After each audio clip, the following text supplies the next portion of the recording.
people on their phones, texting and driving. Still, 9 months after a law was passed making that illegal, the law is apparently so loose it makes it tough to hand out tickets. But troopers say they are still trying. Local 6's Eric Von Inken rode along with troopers this afternoon. So, Eric, why is it so hard for troopers to hand out a ticket?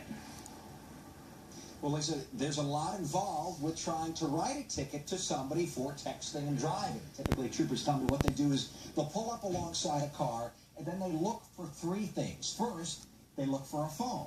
They make sure there is a phone in the car. Secondly, they always try and stare at the screen and make sure it's in texting or email mode. And thirdly, they look for somebody writing a message on their phone, looking up and down as they're driving and watching for those thumbs moving. Boom, got one. It doesn't take long for somebody to speed by. Right now, you can see that he's typing. He's continuing to type. Driving distracted, staring at a screen, thumbs typing.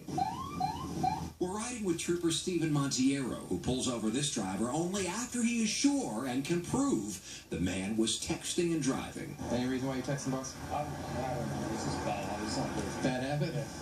All right. This guy admits to it, but not everybody does, and not everybody is this obvious. Is it hard to give someone a ticket for texting? It is difficult. It is difficult. Right now, it is difficult, yes. Is that frustrating?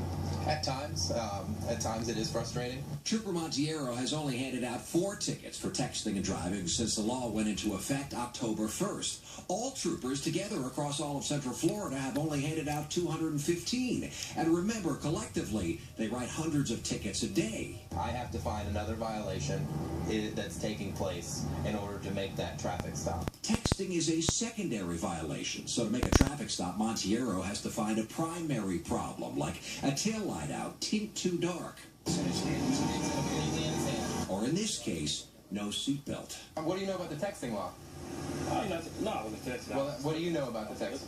You're not supposed to text. This man knew the law, he just claims he wasn't breaking it. So you had the phone in your hand, you just weren't texting. No, pick up the phone. I wasn't looking at the phone. I was looking at my time.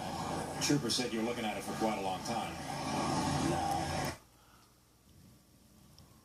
And Trooper Montiero tells me he always has his ducks in a row, if need be. If he has to talk to a judge, hook down here, he says he always makes sure that he can see the screen. He always makes sure that he can tell somebody is typing, which is why he says most of the time cases are not challenged in court. Lisa, he says most people just pay that fine.